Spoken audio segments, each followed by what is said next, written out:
अस्सलामुअलैकुम to all of you, this is Ruhan. मैं आपको बताऊंगा बड़ी ईद में बारे में। आपको मालूम है बड़ी ईद में बड़ी ईद की बहुत दो बहुत चीजें हैं और एक ही कुर्बानी। अहम अहम अहम अहम हज बड़ी इबादत है। कुर्बानी भी और बड़ी इबादत थी।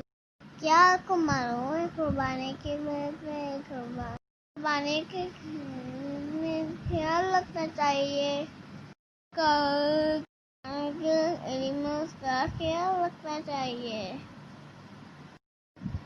उन्हें खाना खाना चाहिए, उन्हें पानी पीना चाहिए, ब्रश करना चाहिए। देखिए फ्रेंड्स, मैं भी कैसे खेलूं एनिमल के साथ। I hope you will enjoy it. So see you in the next time.